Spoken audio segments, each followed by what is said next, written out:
And now, something new arrives on the horizon. A system of money that works on a network that is, first and foremost, a medium of exchange, a store of value, and one day potentially a unit of account, but will never become a system of control. It refuses to become a system of control. In fact, its design principle is neutrality, openness, borderless access, censorship resistance. And now the banks can't play in that space. They're stuck inside their gilded cage, playing cop to the world's superpowers, offering economic services to a tiny fraction of the human population, sacrificing 4 billion people on the altar of poverty in order to create a nice, fake, bourgeois sense of security among the middle class by selling them lies. FDIC. Don't worry, your money's insured, right? How many people here have FDIC or equivalent insurance on the bank accounts? How many Greeks do you think had insurance on their bank accounts? All of them. What happened to that? Poof. In one afternoon, vanished. 20% haircut. Whose insurance? Does it insure you? Or does it insure banks? And what does it insure against? Small failure, not big failure. Big failure, uninsurable. How many of you have money in banks? None of you have money in banks. I mean, please, you're lawyers. You understand. Many of you are lawyers here, right? Bailment. It's not your money. You have an account, which is a legal construct that they give you in exchange for giving them an unsecured loan of your money so that they can finance credit to their customers. You don't own legally any of the money that's in your account. You have a legal construct that possibly, maybe, entitles you to withdraw at the pace that they want unless you cross the wrong person, go to the wrong protest, associate with the wrong organization, vote for the wrong party.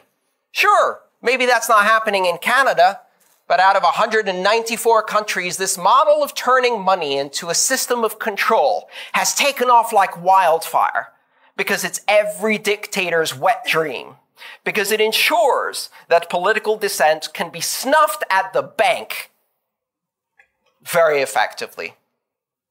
It is one of the most effective systems of control that exists. And now it has to face competition from a system that will not do that, that cannot be made to do that, that will not yield, that will not be co-opted. And what's the response?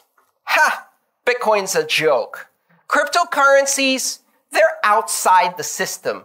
Nobody wants to be outside the system. Guess what?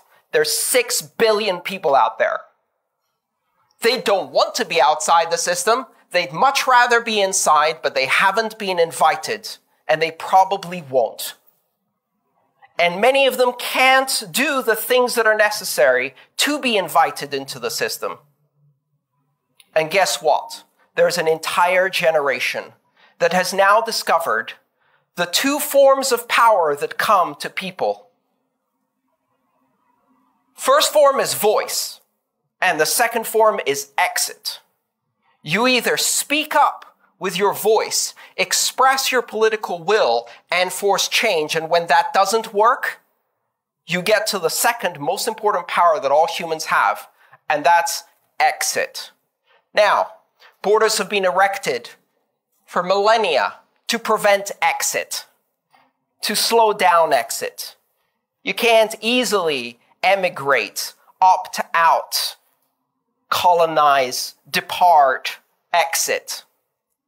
But what happens when exit is not a physical act, but a virtual act? What happens when people decide to exit from the financial system in a virtual way? Vrexit. Bitexit. You can keep the inside of the gilded cage. It is demographically stagnated, it's over-leveraged, it's swimming in debt, it's out of control, and it serves a tiny sliver of the population. You can keep it. An entire generation of millennials no longer believes in that fiction of bank security, of future possibility, of deferred earnings, of interest rates, of mortgages. They will exit. They are exiting in droves. Not just here, even more so in the countries where the existing system of inside finance, of the system of control, is used despotically, is used oppressively. China is exiting in droves, and it's barely started. Bitcoin's been around for 9 years. And so what does the insider group do?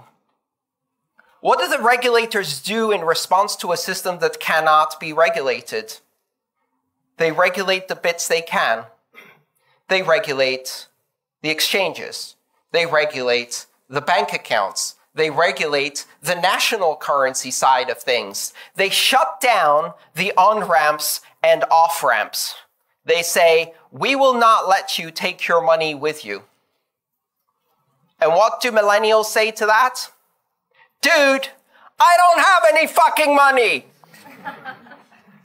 All I have is my creative potential, my spirit, my productivity, and I can sell that directly for Bitcoin without an exchange, without an on-ramp, without an off-ramp. And when I need to buy something, I'll use my digital currency directly, without re-entering your system to which I was never invited. Shut down the on-ramps, shut down the off-ramps, and I will stay on board. I will stay digital.